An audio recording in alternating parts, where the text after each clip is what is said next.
So President Trump, in a round table on immigration, has asked a direct question about MS-13, a very violent gang with roots in El Salvador, but gangs of MS-13 around the country. And we've read about horrific crimes. Trump said they aren't people, they're animals. So then in the next 24 hours, we see tweets and we see reports on mainstream media, cable outlets, saying that Trump called immigrants animals. Not immigrants who came here illegally or undocumented immigrants even, but just immigrants. So imagine your great-grandfather or mother coming from the old country in 1912 to Ellis Island. Trump is supposedly calling them animals. No, Trump was calling the gang MS-13 animals. He doubled down the next day and said, in terms of calling them animals, I always will. MS-13 has committed crimes where they've been documented to have stabbed one man 100 times, decapitated him, and carved out his heart. Another case where they beat a 14-year-old Muslim girl to death.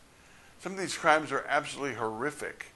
So the president was saying he's trying to deport them and that they are animals, they're not people.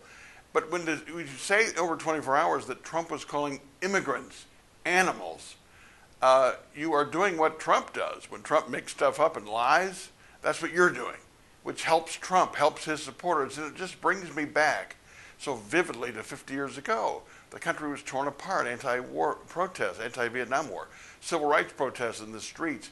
There were people burning the draft cards, and you thought you were part of a movement and the country was joining you. Guess what? Nixon won. Nixon appealed to the, quote, silent majority. And in fact, if George Wallace, the bigoted governor from Alabama, didn't win 5 states as an independent, Nixon would have won much bigger than he already won. So it's not helpful. We're in the same place now as we were then.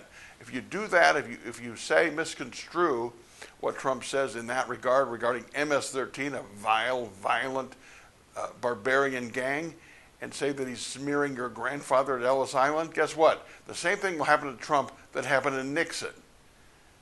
My 2 cents. By the way, Nixon won that race. He wasn't impeached until later and resigned later. My 2 minutes are brought to you by Edge Construction and Capital Consultants. Bill McCutcheon, a lobbyist who worked for Tommy, who knows how to get things done downtown. I'll see you next time on 2 Minutes with Mitch.